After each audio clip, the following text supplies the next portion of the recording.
and lesbians. He talked with CNN as part of our special World Sports Series, Journey of the Gay Athlete.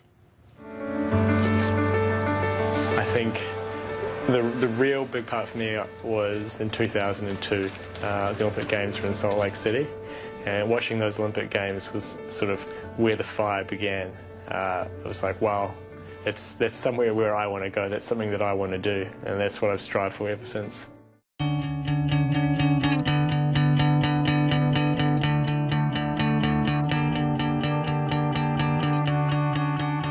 I've had some good results over the last few years, and the Olympic Games is obviously the time where you want to pull it out of the bag.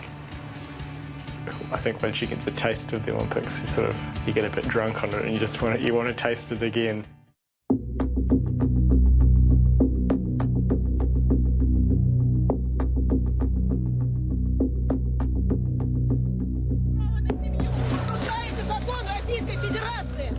This is what happens when gay rights supporters protest in Russia.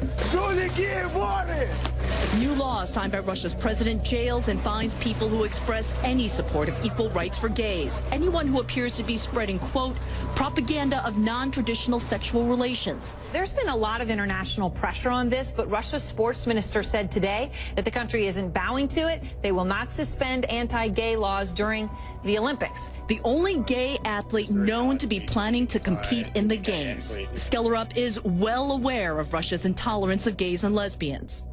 It's the Olympic Games, and yes, they are in Sochi, but they have not brought about this law.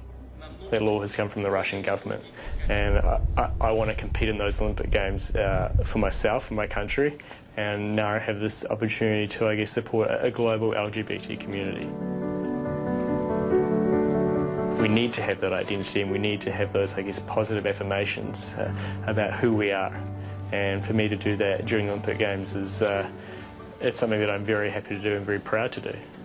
These laws are something that don't sit very well with me, and I'm very, very happy to show my support for the people of Russia, that I'm there with them, and that my presence in Russia will hopefully encourage them to stand up and give them the strength to fight against this, because that's what needs to happen.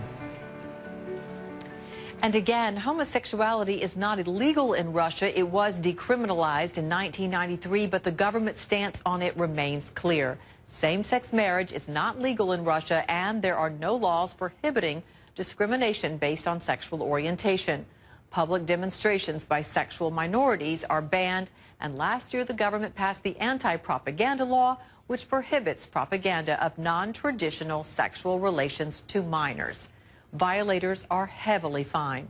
And other legislation has been passed in recent years that limits the work of gay rights groups in Russia.